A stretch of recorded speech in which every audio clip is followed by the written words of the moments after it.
বর্তমানে সরকারি চাকরিতে শূন্যপদের সংখ্যা 4,73,001টি। এসব পদ পূরণে বাংলাদেশ ব্যাংকের গভর্নর সব সচিবসহ সংশ্লিষ্টদের কাছে চিঠি পাঠিয়েছে জনপ্রশাসন মন্ত্রণালয়। তো চলুন জনপ্রশাসন মন্ত্রণালয় থেকে যে চিঠি পাঠিয়েছে সেই চিঠিটি আপনাদেরকে একটু দেখিয়ে দেই। গণপ্রজাতন্ত্রী বাংলাদেশ সরকার জনপ্রশাসন মন্ত্রণালয় প্রশাসন 2 শাখা আজকে 2 ডিসেম্বর। বিষয় হচ্ছে মন্ত্রণালয় বা বিভাগ, অধীন দপ্তর, সংস্থা শূন্যপদ পূরণ। উপযুক্ত বিষয়ে প্রেক্ষিতে জানানো যাচ্ছে যে স্ট্যাটিস্টিক্স অফ গভর্নমেন্ট সার্ভেন্টস 2023 অনুযায়ী বর্তমানে সরকারের অনুমোদিত শূন্যপদের সংখ্যা 4,73,001টি। সম্প্রতি বাংলাদেশে পাবলিক সার্ভিস কমিশন বিপিএসসি 47তম বিসিএস নিয়োগ পরীক্ষার মাধ্যমে 3688টি শূন্যপদ পূরণের জন্য বিজ্ঞপ্তি প্রকাশ করেছে। 2 নম্বর, বাংলাদেশে পাবলিক সার্ভিস কমিশন বিপিএসসি শুধুমাত্র প্রথম শ্রেণীর নন ক্যাডার এবং সীমিত পর্যায়ে 2য় শ্রেণীর কর্মকর্তা নিয়োগ করে থাকে। সরকার কর্তৃক অনুমোদিত অন্যান্য পদসমূহ সংশ্লিষ্ট মন্ত্রণালয়, বিভাগ, অধীনস্থ দপ্তর, সংস্থা, কর্পোরেশন, কোম্পানি কর্তৃক পূরণ করা হয়ে থাকে।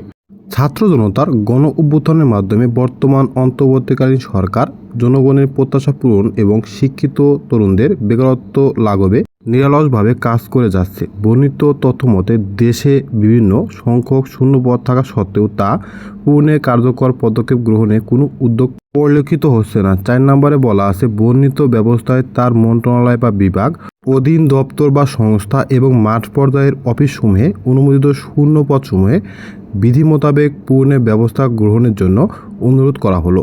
শূন্যপদ পূরণে ইতিমধ্যে কী কী কার্যক্রম গ্রহণ করা হয়েছে সে সকল তথ্যাদি ওয়ার্ড ফাইল সহ পত্র প্রাপ্তির 15 কার্য দিবসের মধ্যে জনপ্রশাসন মন্ত্রণালয়ে প্রেরণের জন্য অনুরোধ করা হলো। এছাড়াও জনপ্রশাসন মন্ত্রণালয় থেকে গতকালকে আরেকটি চিঠি পাঠানো হয়েছে সরকারি চাকরিতে আবেদনের ফি কমানোর। এছাড়াও সাংবাদিকদের প্রশ্নে আরও কিছু তথ্য দেন বিসিএস ভাইবার নম্বর 200-র পরিবর্তে 100, সাধারণ প্রার্থীর আবেদন ফি 700 টাকার অর্ধেক 350 টাকা, প্রতিবন্ধীদের ক্ষেত্রে 100 টাকা থেকে কমিয়ে 50 টাকা। চাকরি আবেদনের ফি কমানোর বিষয়টা কিন্তু খুবই একটি ভালো উদ্যোগ নিয়েছে বর্তমান অন্তর্বর্তীকালীন সরকার। জনপ্রশাসন মন্ত্রণালয় থেকে যে চিঠি পাঠিয়েছে সরকারি চাকরিতে 4,73,001টি শূন্যপদ খালি রয়েছে, এতে কিন্তু বোঝা যাচ্ছে আগামী কিছুদিনের মধ্যে থেকে বড় বড় মেগা নিয়োগ প্রকাশিত হবে সরকারি খাতে। যে কোনো ধরনের সরকারি চাকরি প্রকাশ হওয়ার সাথে সাথে যদি পেতে চান তাহলে অবশ্যই আমার সাথেই থাকবেন। তো ভিডিওটি শুরু থেকে শেষ পর্যন্ত দেখার জন্য আপনাদেরকে অসংখ্য ধন্যবাদ। Thank you so much. সবাই ভালো থাকবেন। আসসালামু আলাইকুম।